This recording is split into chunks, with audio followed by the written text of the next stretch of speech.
Shabba hunts a baboon, a warrior's gift for his woman. The sun hung low over the savanna, casting long shadows as Shabba tightened his grip on his bow.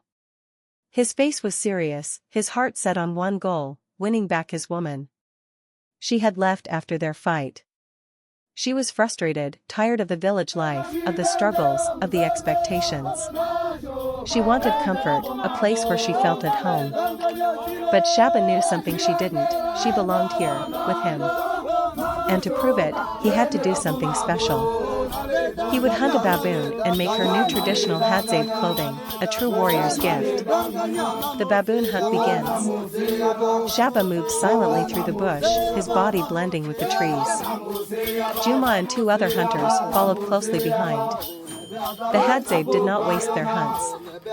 Every animal taken was used with respect, for food, for tools, and for clothing. And the baboon skin was one of the most valuable materials for traditional attire. Juma whispered, "Shabba, are you sure this will bring her back?" Shabba smirked. "A woman must know her man is strong. She must know he can provide for her." Juma shook his head, chuckling. "You love her too much, brother." Shabba didn't answer, he just raised his hand. He had spotted the baboons. The chase, a battle of speed and skill. A troop of baboons was sitting on a large rock formation, their eyes scanning the land, always alert. Shabba had to be fast. He pulled an arrow from his quiver, dipped in a fast-acting poison made from local plants. A single shot had to count. If he missed, the whole troop would vanish into the trees. He aimed. Silence. Then, a sharp whistle. The hunter sprang into action. Shabba let the arrow fly. Whack. The arrow struck a large male baboon in the side. The other baboons screamed and scattered, jumping into the trees and disappearing in seconds. But Shabba had his prize. The baboon stumbled, fell, and went still. The hunters rushed forward. The kill was clean, and the respect for the animal was strong. "Tonight, we celebrate," Juma said, clapping Shabba on the back. But Shabba wasn't celebrating yet. The gift, a symbol of love and strength. Back at the village, the women prepared the baboon meat for roasting. Shabba, however, focused on the skin. He sat by the fire, cutting, shaping, and stitching with careful hands. This wasn't just any clothing, this was a Hadzabe dress, handmade with love, a symbol of tradition, of strength, of belonging. The other villagers watched in amusement. Shabba, the great hunter, now a tailor, one man joked. Shabba grinned but kept working. He would not stop until it was perfect. The moment of truth. When the dress was ready, Shabba took a deep breath. He found his wife sitting at the edge of the village, staring at the horizon. She had been thinking. When she saw him approach, she sighed. "Shabba, what are you doing now?" Without a word, he held up the dress. She blinked, surprised. "You made this? For me?" "Shabba. You made this? For me?" Shabba nodded. "You are my woman. A Hadzabe woman. This is for you." She hesitated, then touched the soft leather. The weight of it, the effort behind it, it was a gift like no other. She looked up at him. For the first time in days, she smiled. "Thank you, Shabba." And just like that, he had won her heart again. The night of celebration. That evening, the village danced around the fire. The hunters sang songs of bravery, the women laughed and clapped, and Shabba's wife wore her new dress with pride. She had not fully decided to stay, but tonight, she belonged here. And Shabba knew he would do whatever it took to keep her by his side. To be continued next day, Shabba faces a new challenge. The sun had barely risen over the Hadzabe village when Shabba woke up with a new mission. The night before had been a success. His European wife had smiled, danced, and even worn the traditional baboonskin dress he made for her. But was it enough to make her stay? He wasn't sure. She still looked unsure, like she was torn between two worlds. Shabba knew he had to do more. He had to show her what it truly meant to be Hadzabe. The morning of decisions. The village was already awake, busy with their daily routines. The women prepared food, the men sharpened arrows, and the children ran barefoot through the dust, laughing. Shabba's wife sat near the fire, watching everything with curiosity. She had begun to understand their way of life, but she still felt like an outsider. Shabba sat beside her. "Today, you will learn something new." She raised an eyebrow. "What now, Shabba?" He grinned. "You will come hunting with us." Her eyes widened. "What? No. I can't hunt. I've never even held a bow." The entire village laughed at her reaction. Even the older women chuckled. Juma, Shabba's best friend, smirked. "Don't worry, sister, we will not let the baboons eat you." The woman groaned. "Very funny, Juma." Shabba stood up, offering his hand. "Come.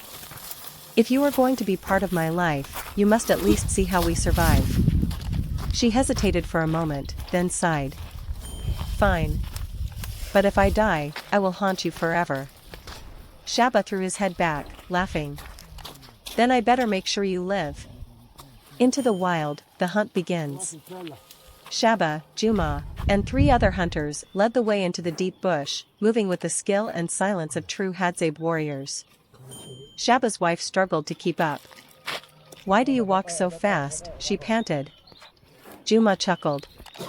"Because if we walk slow, the animals will know we are coming." After about an hour, Shabba raised his hand. The group froze. Something was nearby. Shabba pointed to a tree. A fat guinea fowl pecked at the ground, unaware of their presence. He looked at his wife and whispered, "Now, you try." Her eyes widened. "Me? No way." He handed her a bow. "Just try. If you miss, no problem." She sighed, took the bow, and awkwardly pulled back the string.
Ama isha tiku mi ndundu kwa alafu tiku asetlele ta ya abe a.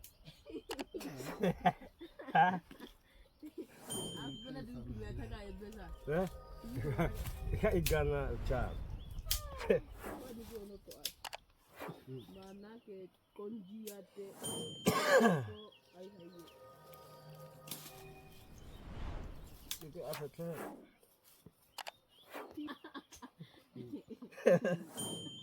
Saka igana aku techi. Tahu mami kwa techi ama etita ama echana eta. Ila kwenye picho chana sana. Kata laka.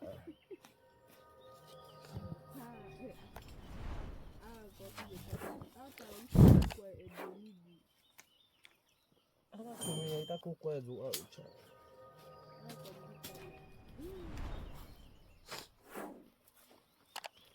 Ndio tujije sangana bani itola bani ya. Sasa nane kwa ya toko wewe.